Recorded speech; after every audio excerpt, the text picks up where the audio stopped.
ओम वंदे गौ मातरम। मित्रों, मन की बड़बड़ रुकने का नाम नहीं लेती। मन शांत नहीं होता, मन में बहुत सारे विचार आते हैं, बहुत मन घूमता है। कैसे इसको कंट्रोल करें, ये बहुत बड़ी समस्या है। मित्रों, आप कई बार कंट्रोल करने के लिए, उसको नियंत्रण करने के लिए, उसको एकाग्र करने के लिए कुछ रास्ते अपनाते हैं, किसी वीडियोस को देखते हैं, किसी शब्दों को फॉलो करते हैं, लेकिन लास्ट में कुछ समय तो होता है, फिर बाद में वापस वही की वही समस्या हो जाती है। अब ये मन इतना कुछ करने के बाद भी एकाग्र नहीं होता है, इसके पीछे के कारण क्या है? यदि आप कारण नहीं समझेंगे तो कभी भी अपने मन को एकाग्र नहीं कर पाएंगे। क्योंकि आज हम जो जीवन जी रहे हैं, जिसमें हमने इतनी सारी चीज़ें ले रखी हैं अपने आसपास और इतनी सारी चीज़ें हम देख रहे हैं, तो उसके बाद यदि आप सोचो कि मन नियंत्रण में आ जाए या मन कंट्रोल हो जाए, मन कंसंट्रेट कर जाए या एक जगह टिक के बैठ जाए या मन शांत हो जाए, विचार ना आए, ऐसा संभव नहीं होता है। ये विचार क्यों आते हैं, कैसे इसका हमने समय बदला और समय बदलने के साथ जितने हमारे सामने चीज़ें आई हैं उतना हमने कैसे अपने आप को बिगाड़ा है। क्योंकि हम जब सही शब्द इस्तेमाल करेंगे तो हम सही परिणाम भी ले पाएंगे। तो मित्रों, आज इस वीडियो के माध्यम से हम आपको ये बताने वाले हैं कि आपका मन एकाग्र क्यों नहीं हो रहा। यदि आप उस क्यों नहीं हो रहा को समझ लोगे तो आपको अपने मन को एकाग्र करने में, मन की बड़बड़ शांत करने में समय नहीं लगेगा। क्योंकि वहाँ से जड़ से काम करेंगे तो ऊपर पूरा काम अपने आप हो जाएगा। मित्रों, बात में कुछ पहले समय से करूँ कि जितनी चीज़ें हमारे सामने कम होती हैं उतना ही हमारा मन भी कम भटकता है, हमें निर्णय लेने में भी सरलता होती है। जैसे मैं आपको बता दूं कपड़ों के मामले में, क्योंकि आज हम देखते हैं कि सबके पास भरे कबाट हैं, कपड़े फिर भी कपड़े नहीं हैं। मित्रों, एक समय ऐसा था जब लोगों के पास कपड़े बहुत कम हुआ करते। कुछ लोगों के पास दो जोड़ी, जो गरीब होते थे, जो दो जोड़ी कपड़े के एक आज धोया, कल पहना, कल धोया, अगले दिन पहना, मतलब एक पहना और दूसरा धुल रहा है। और कुछ लोगों के पास 3 जोड़ी होते थे कि भाई चलो एक धोया है, नहीं सूखा तो तीसरा हम पहन सकते हैं। वहीं कुछ लोगों के पास 4-5 जोड़ी होते थे कि भाई चलो कहीं जाना है तो उसके 2 जोड़ी, 1 जोड़ी कपड़ा उनके पास अलग होता था। लेकिन उनके पास चॉइस नहीं है, जो है उनको बस जो आ गया वो पहन लेना है, इतनी सी बात है। लेकिन आज हम देखते हैं हमारे पास कबाट के कबाट कपड़ों के भरे पड़े हैं, लेकिन प्रश्न क्या है? पहनने के लिए कपड़े नहीं हैं और कपड़े चाहिए। कबाट भरा है पर कपड़े नहीं है।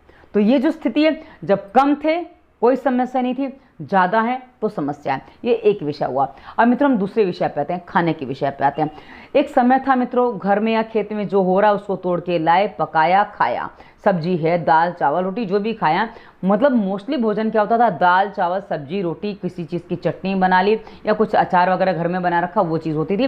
पर अब वो उतनी ही चीज़ें हैं, उसमें ज़्यादा और कुछ नहीं होता था। हाँ, कभी कुछ त्यौहार वगैरह हुआ, कुछ कोई आया गया तो पकवान, मेवे, मिठाइयाँ जो बनता था वो अलग से बन जाता था। लेकिन जो नॉर्मल डाइट होती थी, नॉर्मल खाना होता था, उसमें वही दाल चावल सब्जी रोटी हर कोई खाता था और स्वस्थ भी रहता था, कोई समस्या नहीं थी। अब धीरे धीरे समय बदला आगे। अब घर की एक सब्जी नहीं है, सब्जी बाजार से लानी है। सब्जी क्या लाऊं? पहला प्रश्न। विषय बढ़ गए तो प्रश्न आ गया सब्जी क्या लाऊं। अब मित्रों, सब्जी ले आए, ये ले आए, वो ले आए, अब क्या बनाऊं? क्योंकि 4 चीज़ लेके रखी है तो क्या बनाऊं? अब यदि नहीं है, एक ही चीज़ है, जो है वो बना लेना है, कोई दिक्कत नहीं है, पर 4 है तो क्या बनाऊं? प्रश्न आ गया। तो जहां विकल्प हैं वहां हमें कंफ्यूजन होता। आगे बढ़ते हैं। एट प्रेजेंट समय क्या चल रहा है? इतनी सारी वैरायटीज हैं, घर में अच्छा नहीं लगा तो बाहर से ले आएंगे। घर में हम इतनी सारी चीज़ें बना लेते हैं, इतनी सारी चीज़ें फ्रिज में स्टोर करके रखी हैं। अब जब इतनी सारी वैरायटीज हैं, सब कुछ होने के बाद भी अब प्रश्न क्या है? क्या बनाएं, क्या खाएं? और कई बार तो कुछ खाने वाले ऐसे लोग होते हैं, ये खाएं कि ये खाएं, ये भी खाना, ये भी खाना, ये भी खाना। अब पहले शादियों में हम जाते थे मित्रों, जो एक समय की करीब जो 60-70 साल पहले की होती थी, वो बताते थे, हम तो 40 साल पुराने हैं तो उस हिसाब से हम बताएं। तो मित्रों, हमारे समय में भी कुछ चीज़ें थी कि भाई शादी में कुछ चीज़ें बनती थी, बस वही। अब शादी की थाली जब बनती है मित्रों, जब आप किसी के यहाँ जाते हो, आधे की पूरी थाली भर जाए, उसमें भी कभी किसी की थाली में देख के लगता है ये तो मेरा रह ही गया, ये तो मैंने लिया ही नहीं, ऐसा लोग बताते हैं। क्योंकि मेरा तो जाना आना कहीं होता ही नहीं है। तो अब जब आपके पास जितनी वैरायटीज़ होती हैं उतना आपका चुनाव करना भी मुश्किल होता है। अब ये तो हमने अपने समझ लिया कि आसपास के विषय। अब मित्रों, एक बात और बता दूं, जो हमारे मन के विषय चलते हैं, क्योंकि हमने समझने के विषय आसपास के बताए हैं, मन के विषय जो चलते हैं उसके बारे में हम थोड़ी बात कर लेते हैं मित्रों। कि आपने देखा होगा जब फिल्मों का समय नहीं था, कभी कभी कोई नाटक वगैरह, कहीं ड्रामा वगैरह, नौटंकी वगैरह खेला जाता था, लोग उसको देखने जाते थे। अब उसमें जो चीज़ देखी, थोड़ा उस पर चर्चा हुई, थोड़ा दिमाग में चला, पर कितना चला उतना सही विषय है। उसके अलावा लोग घूमने जाते थे, तो जहाँ घूमने जाते थे जो चीज़ें देखते थे वो दृश्य प्रकृति का अधिकांश होते थे। तो प्रकृति जब आप देखेंगे, आप प्रकृति को देखेंगे तो आपका मन शांत हो जाता है। विकृति को देख के मन भ्रमित होता है। और मित्रों, जितनी भी दिखाए वाली चीज़ें सब विकृतियाँ हैं। अब आगे बढ़िए। एक समय आया, समय क्या आया, फिल्में शुरू हुई। अब जो लोग आज 70 साल के आसपास के, 70-80 साल के, उनको अपना समय पूछो या उनसे पूछिए कि उस समय फिल्में एक आध फिल्म आती थी, कभी देखा। तो मित्रों, आप जब एक फिल्म देख रहे हैं तो आप एक स्टोरी देख रहे हैं, एक स्टोरी सुन रहे हैं, तो आप उस स्टोरी को पूरा क्या हुआ आप एक स्टोरी पे चल रहे हैं, तो आप मतलब उसमें क्रमशः जा रहे हैं। आपको ज़्यादा भटकने की ज़रूरत नहीं कि भाई ये हुआ वो हुआ। ओके, स्टोरी में जो बदलाव आया वैसे हमारे लाइफ में भी बदलाव आता, कोई बड़ा विषय नहीं है। तो आपको स्टोरी समझ में आ रही है, आप उसको समझ रहे हो और या आप उसमें कुछ सीख रहे हो, क्योंकि जब आप एक कहानी सुनते हो तो उसमें से आप कुछ ना कुछ ज़रूर सीखते हो, और उस समय के लोग सीखा भी करते थे। अब मित्रों, धीरे धीरे समय और बदला। दूरदर्शन आया। दूरदर्शन जब शुरुआत हुई थी मित्रों, करीब मैं 80 के दशक के आसपास की बात करूं, क्योंकि उस समय नया नया टीवी आया था, तो उस समय एक चैनल चलता था, वो भी 1-2 घंटे। दिन में एक का सीरियल आता था, पूरा 24 घंटे में एक का सीरियल। हफ्ते में एक आध मूवीज़ आती थी, कभी चित्रहार और ये जो कुछ गाने वगैरह आते थे। तो मतलब बहुत सीमित चीज़ें थी, पर उस सीमित चीज़ों में हमें उतनी ही चीज़ें देखनी थी। अब धीरे धीरे समय बदला। जब 90 के दशक में हम आए, 90, 95 के आसपास की बात है मित्रों, उस समय बहुत सारे चैनल आ गए, डिश का चलन आ गया, तो उसके पास बहुत सारे चैनल आ गए। 90 के आसपास की बात है, 90-95 की बात नहीं करूँगी, शायद 89-90 से आने लग गया था, क्योंकि मेरे घर में डिश करीब 90 से है।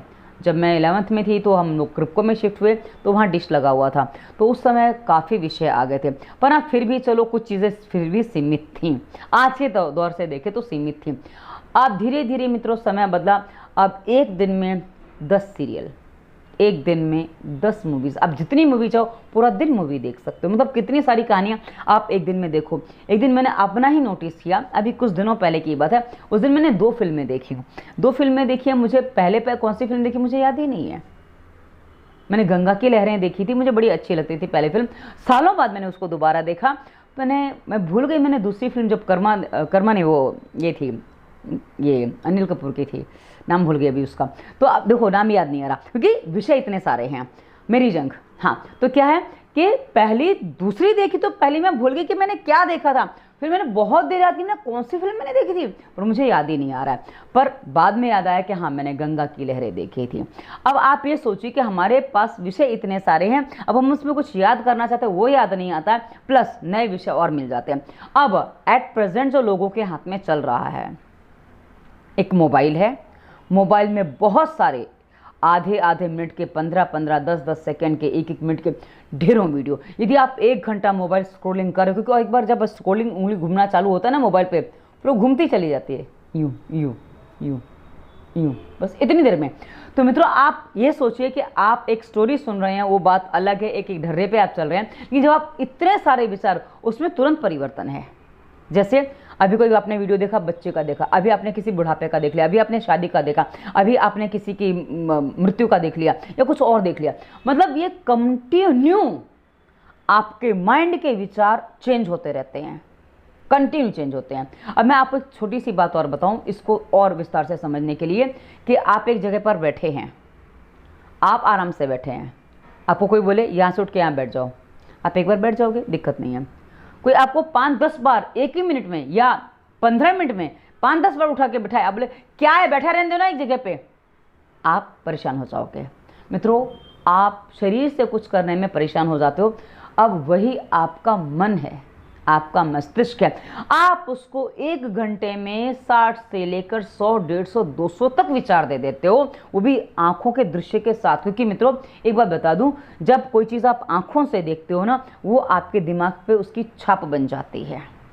जब वो छाप बन जाती है और जब आप कॉन्सेंट्रेट करने बैठते हो, तो सारे की सारी छाप आपके आगे, आपके सामने, आपकी आंखों के आगे, आपके दिमाग में विचारों के रूप में, दृश्यों के रूप में आपको घूमती नजर आती है। उसकी रील जैसी चलती है, 1 बाय 1 चलता ही रहता है। अब आप सोचोगे कैसे रुके।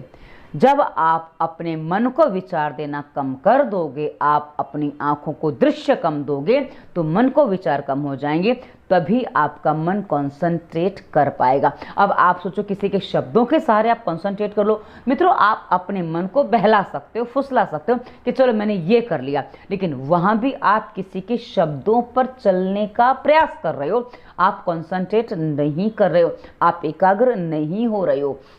मित्रों, मन को कभी भी बांधने की आवश्यकता नहीं होती है, ये बात आपको स्पष्ट होनी चाहिए।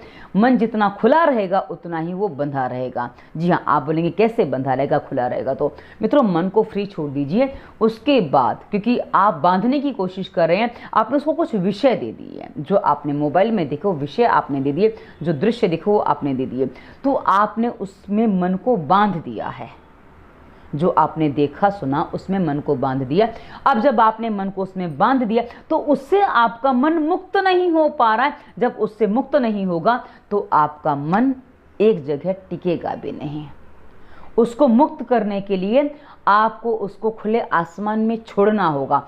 आपको उसे अपने दिमाग से, अपनी सोच से, अपनी समझ से विषय देना बंद करना होगा। जब आप उसे विषय नहीं देंगे, हाँ मैंने ये देखा था, वो देखा था, अरे ये ऐसा था, अरे वो वैसा था, इससे वो जब निकल पाएगा तभी वो कंसंट्रेट कर पाएगा। आप बोलेंगे ये कैसे करें? उसके लिए मित्रों, जैसा कि मैंने कहा, जितने कपड़े ज़्यादा होते हैं उतनी कन्फ्यूज़न ज़्यादा होती है, जितनी खाने की वैरायटी ज़्यादा होती है उतनी कन्फ्यूज़न ज़्यादा होती है। वैसे ही मित्रों, आपके दिमाग में जितने ज़्यादा विचार होंगे, जितने ज़्यादा दृश्य होंगे, उतने विचार होंगे, उतना ही उसको एकाग्र होने में समस्या भी होगी। तो इसीलिए मित्रों, आपको क्या करने दिए, आप इन चीज़ों से बाहर निकलना चाहते हैं तो सबसे पहले अपनी स्क्रोलिंग को बंद करिए।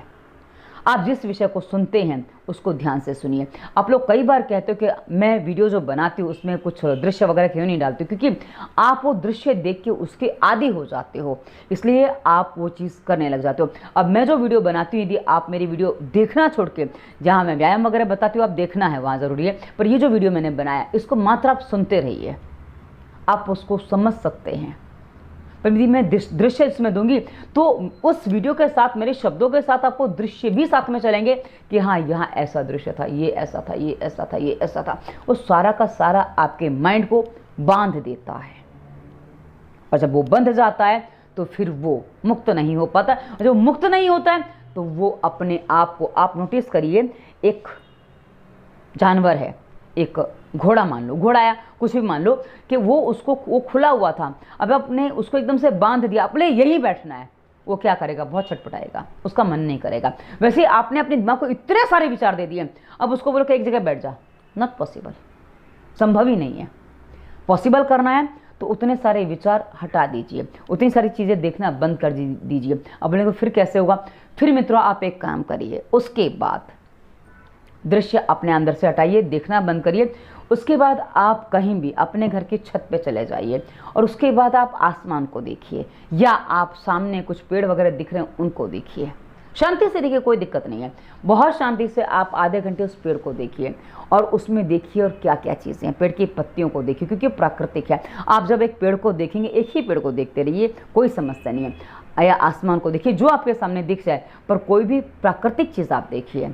उसके बाद देखिए आपके मन में कितनी शांति आती है। थोड़ा समय दीजिए, आप जल्दबाजी करेंगे तो काम नहीं होगी। जल्दबाजी में तो अपने सारे वीडियो स्क्रॉल करके देखे ही है, नहीं है काम उसका।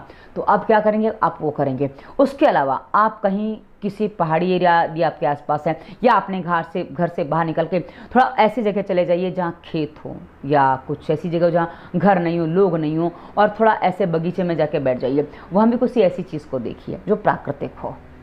अब आप देखेंगे, आपको पता चलेगा आपका मन शांत हो रहा है। आपके मन को आपने अपने अनुसार, चॉइस के अनुसार स्क्रोलिंग वाले विषय नहीं दिए। अब आपके मन को अच्छा लग रहा है। अब उसके बाद आप धीरे से उसको बोलिए अब मुझे बैठ जाना। आप धीरे से बैठ जाइए। अब वही जो आपने अभी देखा है, आधा घंटा, 1 घंटा, जो आपने पेड़ देखा है, जो दृश्य देखा है, बस वो दिमाग में चलेगा ना मित्रों, तो भी आपका मन बाकी चीज़ों से हट जाएगा। जो वैराइटीज़ आपने अपने दिमाग को दी थी, जो भरा कबाट था, जो भरे व्यंजन की थाल थे, वहाँ से आप बाहर निकल के आप एक छोटी सी चीज़ पे आ जाएंगे, आप एक पेड़ पे आ जाएंगे। और जब आप पेड़ पे आ गए तो अब आपको अपने मन को बांधने की आवश्यकता नहीं पड़ेगी, वो वहाँ अपने आप टिक जाएगा, केंद्रित हो जाएगा। आपने सुना होगा, यदि आपको किसी को बांधना है तो सांकड़ें भी नहीं बांध सकती, और जिसको बंधना है वो कच्चे धागे से या बिना डोर के भी बंध जाएगा। ये सीधी सी बात है मित्रों। तो जब मनुष्य के लिए वो बात है तो मनुष्य का ही तो ये मन है, इसको आप ऐसे बांधोगे कभी नहीं बंधेगा। उसको शांति से खुला छोड़ दीजिए और उसको कहीं ऐसे जाके टिका दीजिए, अपनी आंखों को वो दृश्य दीजिए जो आप अपने मन में वहाँ स्थिर होना चाहते हैं। हो जाएंगी, कोई बड़ा विषय नहीं है मित्रों। करना पड़ेगा, अपने कुछ लालचों को आपको छोड़ना पड़ेगा। छोड़ देंगे तो कर पाएंगे, अन्यथा परेशान होते रहेंगे। आप लोगों से कहिए, आप किसी गुरु के पास जाइए, मुझे शब्द दो, मुझे ऐसे ऐसे बताओ, मुझे ऐसे ऐसे करवाओ। हाँ करवाए, कैसा लग रहा है, अच्छा लग रहा है, लेकिन एक समय तक मित्रों वो आपको भटकाने का तरीका, भरमाने का तरीका है, कंसंट्रेशन का तरीका नहीं है। वो आपको निर्विचार नहीं कर सकता, वो आपके मन को शांत नहीं कर सकता। हाँ, एक जगह से आप दूसरी जगह जाके टिक जाओगे, बस वो इतना ही कर देगा, लेकिन आप फिर से उन शब्दों में बंध जाओगे, वो शब्दों की सीमा आपको बांध देगी। इसलिए आपको यदि अपने मन को एकाग्र करना है तो उसको पहले मुक्त करना होगा इन सारे बंधनों से, इन सारे झंझटों से, तब वो जाके अपने आप को बांध पाएगा, कंसंट्रेट कर पाएगा। आशा आपको समझ में आया होगा। नहीं समझ में आया तो कमेंट करिएगा, प्रश्न करिएगा। मित्रों, इसी वीडियो के डिस्क्रिप्शन में मैं बहुत सारी वीडियोज़ और दिए, दवा मुक्ति वायरस के प्रभाव प्लेसमेंट में 2 लिस्ट में रोगों पर वीडियो दी है। आप में अपने रोगानुसार वीडियो चुन सकते हैं, क्योंकि हमारा उद्देश्य दवा मुक्त भारत तभी होगा जब हम अपने रोगों को समाधान अपने हिसाब से करेंगे। और अपने हिसाब से कैसे करना, उसके लिए आगे हमने रोगों के कारण, फालतू विचार मुक्ति, स्वास्थ्य नियम, संपूर्ण प्राणायाम, आसन, मुद्रा, व्यायाम, ऐसी बहुत सारी प्लेलिस्ट है, सरल भोजन, घरेलू उपचार, सारी प्लेलिस्ट हमने दी है। आप एक बार देखिए, उसमें आपके काम की बहुत सारी वीडियोज़ हैं, जिसका पालन करके आप अपने तन मन मस्तिष्क के बाल झड़ने से लेकर कैंसर तक के सभी रोगों का समाधान कर सकते हैं। थायराइड, ब्लड प्रेशर, कुछ भी हो, सबका समाधान आपको मिल जाएगा। और अंत में हमने आगे इंस्टाग्राम, फेसबुक का लिंक दिया, जहाँ बहुत सारे मोटिवेशनल थॉट्स देते हैं जो आपको जीवन जीने में आपकी सहायता करेंगे। और उसके लास्ट में हमने नंबर दिया है। नंबर लास्ट में इसलिए क्योंकि आपको हमने ऊपर सभी रोगों का समाधान बताया है। कर लीजिए, हो जाएगा, बिना फीस के हो जाएगा। यदि आपको लगता है कि कुछ कंसल्टेंसी करने से कुछ जल्दी समाधान होगा तो उसकी फीस भी होती है, कंसल्टेंसी की फीस होती है। अन्यथा हम आपके कमेंट का हर जगह उत्तर देते हैं। अब हमसे कहीं भी प्रश्न करिए, आपको उत्तर अवश्य मिलता है। थोड़ा आगे पीछे होता पर उत्तर मिलता है। ये वीडियो कैसा लगा अवश्य बताइएगा। धन्यवाद। वंदे मातरम।